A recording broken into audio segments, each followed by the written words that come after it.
Hello' বন্ধু বান্ধৱীসকল, মই গৈ আছিলোঁ ভীমা শংকৰ মন্দিৰলৈ আৰু মই গৈছিলোঁ মোৰ লগত মাহী শাহুৰ ছোৱালী ননন, সৰু ননন আৰু এইজনী আছিলে মোৰ মাজু ননন আৰু এইজনী মোৰ জা। এটা এটাকৈ চিনাকি কৰাইছোঁ। এইজনী আছিলে মোৰ ফ্ৰেণ্ড, মানে নননৰ ফ্ৰেণ্ড, মোৰো নননে। তো আমি এনেকৈ সকলোৱে গৈ ভীমা শংকৰ মন্দিৰলৈ গ'লোঁ আৰু ভীমা শংকৰ মন্দিৰত গৈ ফাৰ্ষ্ট টাইম আমি গণেশ মন্দিৰত সোমালোঁ আৰু গণেশ মন্দিৰত সেৱা কৰি আমি ডাইৰেক্ট ভীমা শংকৰ মন্দিৰলৈ এনেকৈ আটাইকেইটাই দৌৰি গৈছিলোঁ, কিয়নো মানুহৰ বহুত ভিৰ সমাগম চলি আছিলে। কোনে ফাৰ্ষ্টত বেগাই যাব পাৰে আমি কম্পিটিশ্যন কৰি এনেকৈ গৈছিলোঁ। মই প্ৰথমতে অকণমান আগবাঢ়িলোঁ, তাৰপিছত পিছুৱালোঁ, আকৌ তেওঁলোকে আগবাঢ়িলে।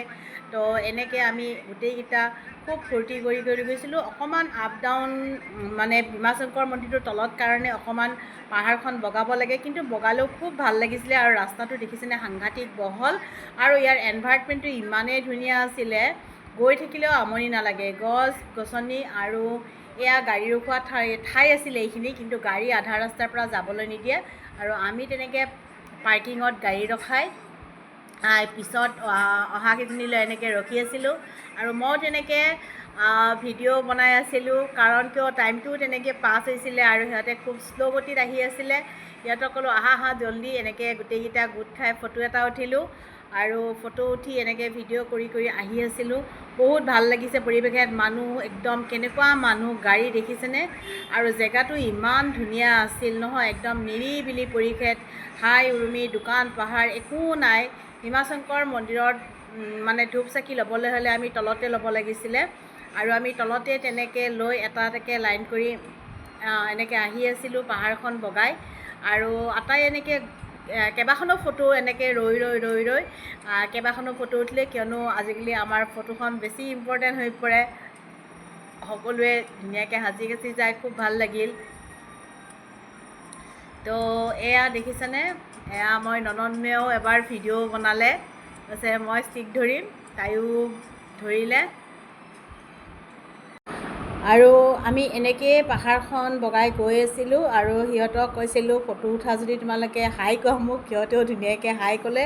আৰু এনেকৈ গৈ আছিলোঁ, আমি এনেকৈ লাইনত ৰখি আমনি লাগিছিলে আৰু লাইনত ৰখি আমি এনেকৈ অকণমান ফূৰ্তি তামচা কৰিছিলোঁ, কথা বতৰা পাতিছিলোঁ, ইটোৱে সিটোক জোকোৱা জুকি কৰিছিলোঁ, কিয়নো সাংঘাতিক লাইন আছিলে। আপোনালোকে পিছত লাইনটো দেখিব। আৰু মই কৈ আছিলোঁ যে ইমান ঠাণ্ডা বতৰৰ ছানগ্লাছ পিন্ধি আহিছা, তাই কৈছে নহয় খুব ৰ'দ। তো মই তাইক জোকাই আছিলোঁ যে ইয়াত ৰ'দ নহয়, ইয়াত বৰষুণ পৰিছে, বৰষুণ পৰিব। তো তাই এনেকুৱা নননবিলাকৰ লগত গ'লে খুব ফূৰ্তি ধেমালি কৰিব পাৰি। আৰু এনেকৈ গৈ আমি অৱশেষত ভীমা শংকৰ মন্দিৰৰ পাহাৰখন বগাই আমি এনেকৈ লাইনত গৈ দেখিছিলে পিছফালে কিমান মানুহ, মই তাকে দেখাইছিলোঁ। আৰু এনেকৈ লাইনত গৈ এটা সময়ত আমি ভীমা শংকৰ মন্দিৰৰ নিচেই কাষ পাবলৈ হৈছিল। আৰু যেতিয়া আমি ভীমা শংকৰ মন্দিৰৰ মেইন জেগালৈ যাব লৈছোঁ, তেতিয়া তাত এনেকুৱা সৰু নিজৰা এটা আছিলে আৰু আমি নিজৰাটো পাৰ হৈ যাব লাগে, কিয়নো মেইন গেটখনেৰে আমাক যাবলৈ দিয়া নাছিলে। অকণমানেই পানী, বেছি পানী নহয়। এয়া দেখিছেনে কেনেকৈ মানুহে কাপোৰ উঠাই গৈছিলে। আৰু খুব অলপ গৰমো লাগি আছিলে, কাৰণে নিজৰাত যেতিয়া পানীখিনিত মানে পানীখন তিয়াই ভৰিখন গৈছিলোঁ, ভৰিখন পানীত তিয়াই গৈছিলোঁ, তেতিয়া খুব ভাল লাগিছিলে। আৰু এনেকৈ আমি লাইন আৰম্ভ কৰিছিলোঁ। লাইন দেখিছেনে কেনেকুৱা ধৰণৰ, মোটামুটি 1000ৰ ওপৰত মানুহ আছিলে, খোলা বাৰ। তথাপিতো মানে আজিকালি মানুহে মন্দিৰ বুলি ক'লে খুব ভাল পায়, ল'ৰা ছোৱালী, বুঢ়া বুঢ়ী, বাচ্চা সকলোৱে গৈ কিনে লাইনত এনেকৈ কোনো বিশৃংখল পৰিৱেশ নাই, ধুনীয়াকৈ সকলোৱে লাইনত গৈ আছিলে। আৰু এনেকৈ গৈ আমি অৱশেষত এই ভীমা শংকৰ মন্দিৰৰ কাষ পাবলৈ হ'ল। আৰু এনেকৈ গৈ আমি লাইন লগাই গৈ এয়া ভীমা শংকৰ মন্দিৰ পালোঁ, বাবাৰ ওচৰ পালোঁ। ইয়াত কোনো মন্দিৰ বুলিবলৈ তেনেকুৱা নাছিলে। আৰু এয়া লাইনত দেখিছেনে সকলোৱে ফুলৰ থাল লৈ বাবাৰ ওচৰত প্ৰণাম জনাবলৈ আহিছিলে। আৰু ইয়াত এজন বাবাই এনেকৈ বাবাৰ নাম লৈ হৰিধ্বনি দি আছিলে, জয় শংকৰ ভোলানাথ বুলি কৈ।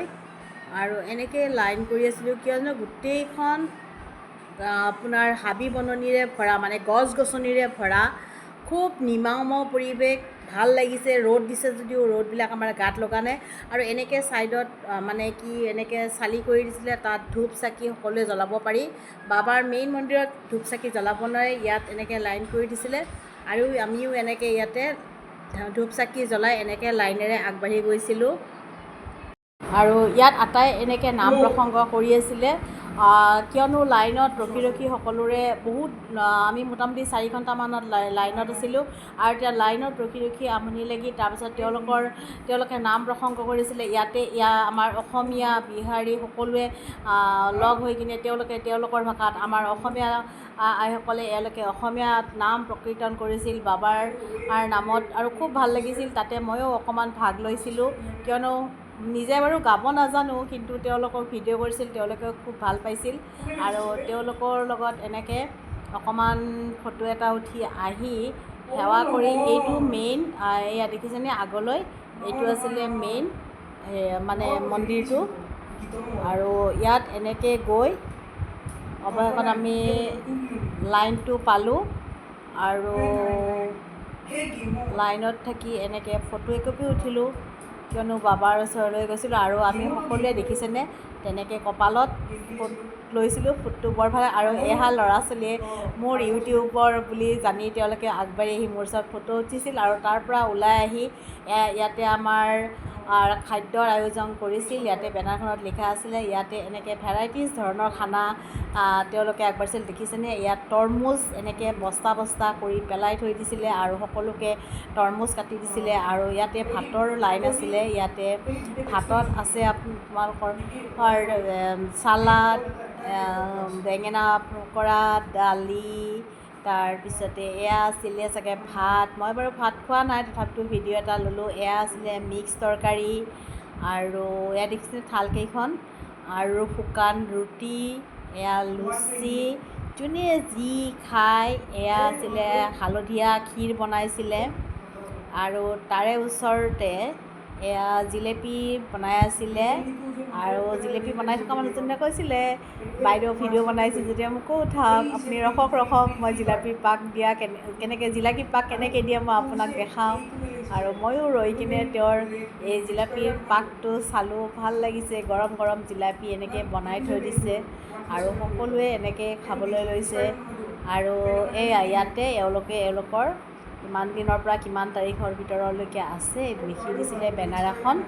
আৰু এয়া জিলাপি পাক, এয়া জিলাপি পাক। বাইদেউ জিলাপি পাক দেখাওঁ, মই জিলাপি পাকটো দেখালোঁ, আৰু তেওঁ খুব ভাল পালে। খানাবিলাক নিমিষত দেখিছেনে, টুককৈ খানাবিলাক শেষ হৈ যায়। মোটামুটি ইয়াত 1500-2000মান মানুহ, তেওঁলোকে যে ইমান যোগান ধৰিছে, বহুত ভাল লাগি গৈছে। খুৱাই খাইছে, নোখোৱাই যদি কোনোবাই তেওঁলোকে ধৰক ফাষ্টিঙত আছে, তেওঁলোকৰ কাৰণে ফ্ৰুইটছৰ ব্যৱস্থা কৰিছে, চাহ, ক'ল্ড ড্ৰিংকছ এনেকুৱা চব দিছে। মই বাৰু ফ্ৰুইটছ আৰু ক'ল্ড ড্ৰিংকছ মানে ক'ল্ড কফি খালোঁ, চাহ খালোঁ। আৰু লগতে আটাইতকৈ ভাল লাগিছিলে, ইয়াতে তামোল পাণৰ ব্যৱস্থা কৰিছিলে, যেনেকৈ বিয়া এখনত এৰেঞ্জ কৰে তেনেকৈ। আৰু আমি খাই লৈ অৱশেষত সকলোৱে আটাই ওলাই আহিলোঁ। আহি দেখিছোঁ ৰাস্তাত পুলিচজনে হেলমেট পৰিধান নকৰাকৈ এনেকৈ গৈ আছিল। আৰু মোৰ লগৰ ননদকেইজনীয়ে ক'লে, ভিডিঅ' লোৱা, কাৰণ আমি হেলমেট পিন্ধিব লাগে, তেওঁলোকে হেলমেট নিপিন্ধাকৈ কি ধুনীয়াকৈ নেশ্যনেল হাইৱে ৰাস্তাত গৈ আছে। আৰু তেনেকৈ তেওঁৰ মই ভিডিঅ' এটা কৰিলোঁ। এইকাৰণেই কৰিলোঁ, কেতিয়াবা একচুৱেলি হেলমেটটো আমাৰ নিজৰ কাৰণেই ছেফ হয়, কিন্তু তথাপিতো ৰুল ৰেগুলেশ্যনৰ মাজত কামবিলাক চলি থাকিলে ভাল, আৰু সকলোৰে লগত একে সমানে হ'ব লাগে। আৰু এনেকৈ আমি গাড়ীৰ পৰা এনেকৈ আহি আমি নেশ্যনেল হাইৱে ব্ৰিজৰ ওপৰত ভীমা শংকৰৰ ভিডিঅ'টো সামৰণি মাৰিলোঁ।